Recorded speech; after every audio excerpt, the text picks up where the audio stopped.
Dans cette capsule, on va voir comment représenter une équation cartésienne dans R2 et dans R3.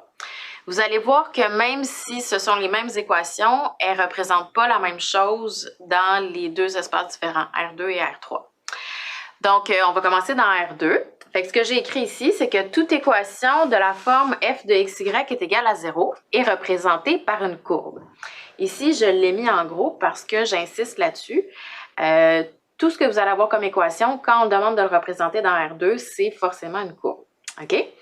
Donc, comme j'ai dit, je vais faire des exemples. Je vais en faire deux. Je vais prendre deux équations, on va les représenter dans R2, puis ensuite, je vais prendre les mêmes qu'on va représenter dans R3. Donc, ici, mon premier exemple, j'ai choisi l'équation y est égale à x carré. Probablement qu'il y en a déjà qui arrivent à visualiser ce que c'est comme courbe, mais c'est pas grave, je vais y aller par étapes. Donc déjà, quand on regarde l'équation ici, par rapport à ce que j'ai écrit là, vous pourriez vous dire, qu'est-ce que ça représente, qu'est-ce que ça veut dire l'équation qui est ici? Ça, c'est juste une notation, une forme plus générale pour représenter une équation cartésienne. Ce que ça veut dire, le f de xy ici, ça veut dire que cette équation-là contient du x et du y. Puis qu'on met tous les termes en xy à gauche, puis à droite, on garde la constante 0. Fait que ça veut dire que peu importe l'équation qu'on vous donne, vous pouvez toujours la ramener sous cette forme-là. Donc ici, l'équation qui est là, je pourrais aussi l'écrire comme étant y. Pour avoir 0 à droite, qu'est-ce que je fais? J'envoie le x carré à gauche, le terme en x à gauche. Et là, j'ai ça. Donc, ce qu'on note f de xy, c'est les termes justement en les variables x et y. OK? Mais peu importe que vous la laissiez sous cette forme-là ou sous cette forme-là, ça va représenter la même courbe. Donc maintenant, si on veut la tracer, cette courbe-là, déjà je suis dans R2, fait que je me prends un plan x et y. L'idée ici, ça serait de se faire un petit tableau de valeurs, de placer quelques points, puis de les relier pour justement arriver à tracer la courbe. Bon, comme je dis, là, peut-être qu'il y en a déjà qui savent ce que c'est. En fait, cette équation-là, c'est une parabole, mais sinon, ce que je ferais, comme j'ai dit, on se fait un petit tableau de valeurs rapidement. On se donne quelques points. Donc, si je pose x est égal à 0, qu'est-ce qui vaut mon y? 0 au carré, ça fait 0. Fait que j'ai le point 0, 0. Ça, je vais les placer à mesure. Je m'en donne quelques-uns. Si, mettons, x vaut 1, 1 au carré, ça fait 1. Fait que j'ai le point 1, 1. Je vais les placer après, dans le fond. Si x est égal à moins 1, qu'est-ce qui vaut mon y? Moins 1 au carré, ça fait 1.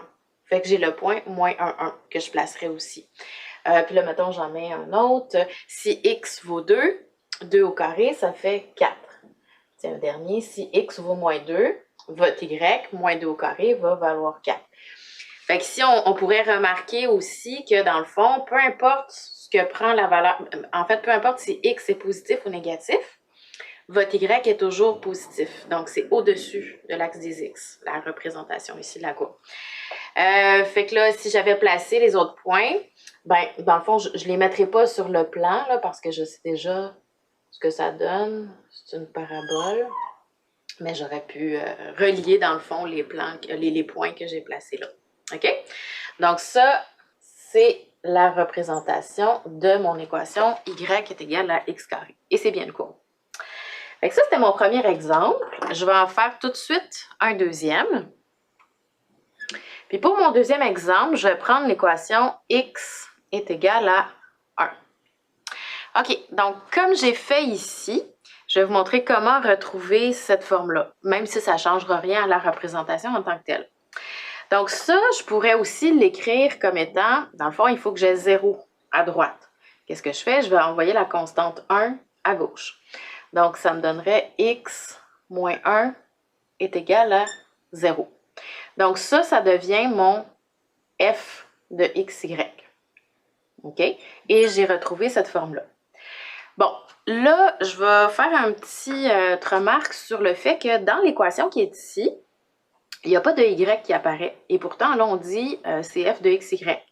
Dans le fond, cette forme-là, ce qu'elle veut dire, c'est que c'est une équation qui relie du x et du y.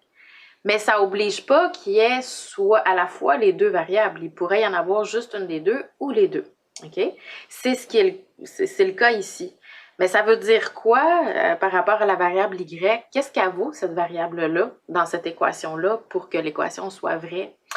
Bien, on ne l'écrit pas normalement, mais ce qui arrive, c'est que, dans le fond, ici, je le laisse comme ça, là, x moins 1, bien, le y, ça veut dire qu'il y a un coefficient 0 devant la variable y. Mais comme je dis, normalement, ça, vous ne le voyez pas apparaître dans l'équation parce que 0 fois quelque chose, ça donne toujours 0. Donc, c'est plutôt ça qu'on va voir. Mais ça veut quand même dire cette chose-là. OK? Ce qui fait que pour satisfaire l'équation x est égal à 1, votre y peut prendre quelle valeur? Bien, si, mettons, on pose que y vaut 1, est-ce que l'équation est encore satisfaite? Ben oui, parce que 0 fois 1, ça fait 0. Donc, ce terme-là disparaît. Si votre y vaut moins 1, est-ce que ça reste vrai? Oui. Donc, en gros, ça veut dire que lorsque x est égal à 1, pour satisfaire l'équation qui est là, y peut prendre n'importe quelle valeur. Fait que dans une équation, lorsque vous ne voyez pas apparaître une des variables, ça ne veut pas dire qu'elle est fixée à une valeur. Ça veut plutôt dire qu'elle peut prendre toutes les valeurs sur l'axe des réels. OK? Fait que ce qui fait que si on veut maintenant tracer cette courbe-là, puis qu'on se faisait un petit tableau de valeurs, comme j'ai fait pour mon autre exemple, je vais en mettre juste quelques-uns. Bien, ici, là, le x est égal à 1. Fait que votre x, il n'y a pas le choix d'être toujours égal à 1 dans chacun des points qu'on va se donner. Donc, x est égal à 1. Y, je pourrais dire, ben, y vaut 0. Est-ce que ça marche? On l'a dit tout à l'heure, oui. Ben, je ne l'ai pas dit, mais je le fais ici. 0 fois 0, ça fait 0. Donc, si j'ai x qui vaut 1, 1 moins 1 plus 0, ben, ça fait bien 0. Fait que le point 1, 0 fonctionne. Il satisfait l'équation. Si je mettais x qui vaut, ben, x, il vaut toujours 1.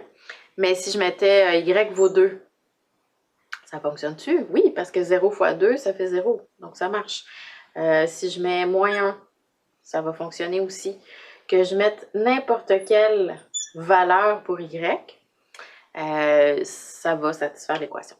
Donc, finalement, si je plaçais ces points-là, dans le fond, on se rend compte que le x vaut toujours 1, ici, puis le y prend n'importe quelle valeur.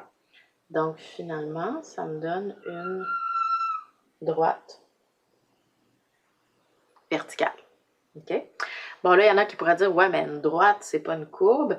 Ben oui, en fait, une droite, c'est une courbe particulière. OK? Donc, là, je vous ai fait deux exemples d'équations cartésiennes que j'ai représentées dans R2. Et dans les deux cas, ce sont des courbes. Ici, une parabole, là, une droite. Puis, il y a plein d'autres exemples qu'on peut faire aussi. Mais ça reste toujours des courbes. Là, ce que je vais faire juste après, c'est de reprendre les deux mêmes exemples, mais de les tracer maintenant dans R3. Puis, vous allez voir que ce ne sera pas la même chose. OK, donc maintenant, on va refaire ça, mais dans R3. Donc, dans R3, toute équation de la forme ici, f de x, y, z est égale à 0, est représentée, cette fois-ci, par une surface. Donc, si par rapport à ce qu'on avait vu, j'ai rajouté un z parce qu'on est dans R3, fait que ça, ce que ça veut dire, c'est une notation générale pour exprimer le fait que vous avez les variables x, y et z qui peuvent être liées entre elles, puis on la pose égale à 0. Okay? On verra comment retrouver cette forme-là avec les exemples que je vais prendre. Donc, toute équation va être représentée cette fois-ci par une surface et non pas par une courbe. Donc, ça, c'est très important de se rappeler ça. Fait que je vais reprendre les deux mêmes équations de mes exemples que j'avais tracés dans R2. Donc, la première équation, c'était y est égal à x carré. Donc, dans R2, c'est une parabole, puis là, on va voir dans R3. Ça se peut pas que ce soit une parabole, parce qu'une parabole, c'est une courbe, puis ici, on a dit que c'était une surface. OK? Et vous remarquerez sûrement, que vous avez remarqué qu'il n'y a pas de variable z dans cette équation-là. Mais ce que cette notation-là veut dire, c'est qu'il peut y avoir du x, y et z. C'est pas obligatoire qu'il y ait les 3 variables. Mais qu'est-ce que ça veut dire par rapport à la variable z ici? Est-ce que ça veut dire qu'elle vaut toujours 0? Non. Ce que ça veut dire, c'est que, déjà, OK, si on veut la réécrire comme ça, l'équation que je vous ai donnée, il faut avoir 0 à droite. Puis tout mettre les termes avec les variables x, y, z à gauche. Donc ça, on peut le faire. Fait que finalement, j'ai y moins x carré est égal à 0. Et ça devient notre f de x, y, z.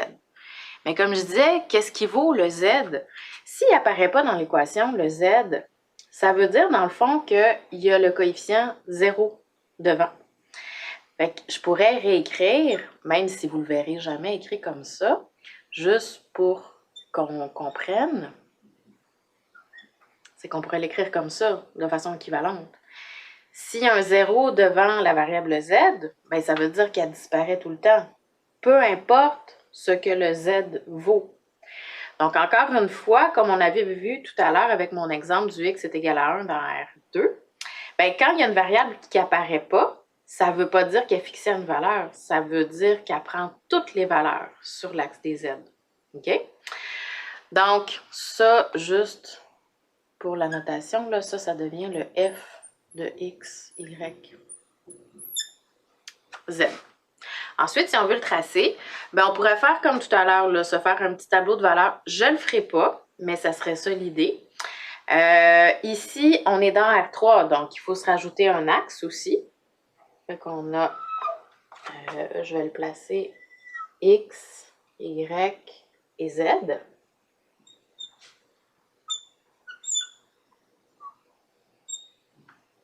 Z comme ça. Puis tiens, je vais rajouter juste l'axe négatif en Z. Donc, si je me faisais un petit tableau, même si je ne le ferai pas ici, dans le fond, ce qu'on a dit, c'est que Z peut prendre n'importe quelle valeur. Tu sais, que je mette Z vaut 1, Z vaut 2, Z vaut moins 1, Z vaut 10 ou Z vaut 0, ça va toujours être 0 fois quelque chose. Donc, l'équation va rester vraie. Ce qu'il faut faire attention, c'est le X puis le Y, parce qu'eux, ils doivent satisfaire l'équation Y est égal à X carré. Fait que ça, c'est un petit peu les mêmes points avec lesquels j'avais tracé la parabole. Fait que si, mettons, votre Z vaut 0, OK? Ça veut dire, c'est comme si on fixait le plan Z est égal à 0. Puis là, je vais comme vous le tracer en étapes, là, pour arriver à avoir la surface. Dans le plan Z est égal à 0, pardon, c'est comme si j'avais la parabole ici, OK? Qui satisfait cette courbe-là, cette équation-là, pardon. Et si je plaçais, je ne sais pas moi, Z est égal à 4. Imaginons que Z vaut 4 ici. Ça va être les mêmes points X, Y qui vont satisfaire l'équation encore. Fait que c'est comme si j'avais une autre parabole ici. Puis si Z est égal à, je ne sais pas moi, moins 3, disons, vous avez encore les mêmes X, Y qui vont être reliés. Et là, comme c'est une surface, dans le fond, ce que je vais faire, oups, c'est à peu près mon affaire.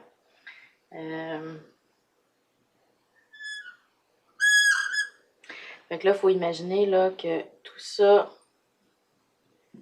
c'est plein, puis aussi à l'extérieur. Donc, il faut s'imaginer que c'est comme si vous aviez un empilement de paraboles pour chaque valeur de Z. Un empilement de courbes comme ça, les unes sur les autres. Dans le fond, qu'est-ce que vous allez obtenir? Vous allez obtenir une surface. Ici, cette surface-là, on appelle ça un cylindre parabolique. OK? Donc, vous voyez que la même équation que j'avais prise tout à l'heure dans R2, dans R3, c'est plus une parabole, mais ça devient ici une surface qui est un cylindre parabolique. OK? Donc, je vais faire le deuxième exemple. Je reprends la même équation. X est égal à 1. Si je vous demandais dans R2, on le sait, c'est une droite verticale, mais là, je ne la veux pas dans R2, je la veux dans R3. Fait que premièrement, on va la ramener sous cette forme-là. Bon, ben sous cette forme-là, qu'est-ce qu'il faut faire? Il faut avoir 0 à droite.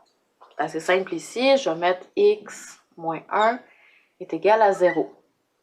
Donc ça devient le terme, tous les termes, le f de x, y, z. Ben là, vous remarquerez que dans mon équation, il n'y a pas de y, puis il n'y a pas de z. Qu'est-ce que ça veut dire? Est-ce que ça veut dire que y vaut 0 et z vaut 0? La réponse, c'est non. Parce que je pourrais l'écrire de cette façon-là. Je pourrais dire x plus 0y plus 0z moins 1. J'ai mis le moins 1 ici. Est égal à 0. Vous ne le verrez jamais écrit comme ça parce que dans le fond, quand il y a des coefficients 0, ces termes-là disparaissent. Okay? Mais ça reste équivalent. Ce qui veut dire que peu importe la valeur que vous allez donner à y ou à z, ils vont être multipliés par 0. Donc, finalement, y et z prennent pas une valeur fixe, mais prennent toutes les valeurs sur l'axe des y et l'axe des z. Okay? Par contre, votre x, lui, est fixé à 1. OK? Fait que si je veux le tracer, encore une fois, je pourrais prendre un tableau de valeurs. Je ne le ferai pas ici. Juste mettre que ça, c'est votre f de x, y, z. Donc, je prends mes axes x, y et z.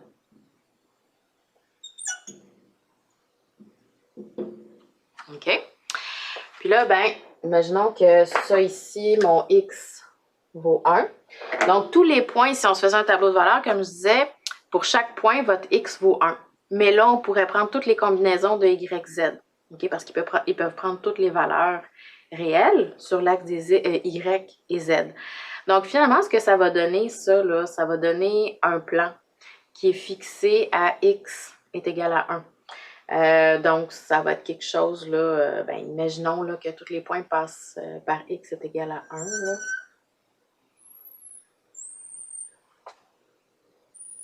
Je fais des traits parallèles à y et à z, puis là, j'aurai mon plan. Oups. Si on le mettait en perspective, là, imaginez que mon plan il est à x est égal à 1. Fait que ça, c'est la surface. X est égal à 1. Là, je ne l'avais pas écrit, mais ça, c'est la surface. Y est égal à x carré. Donc, ce qui est important de retenir là-dedans, c'est que à chaque fois que vous avez une équation cartésienne dans R2, c'est une courbe. Et quand vous avez une équation cartésienne et qu'on vous demande de la représenter dans R3, ben c'est toujours une surface. Voilà.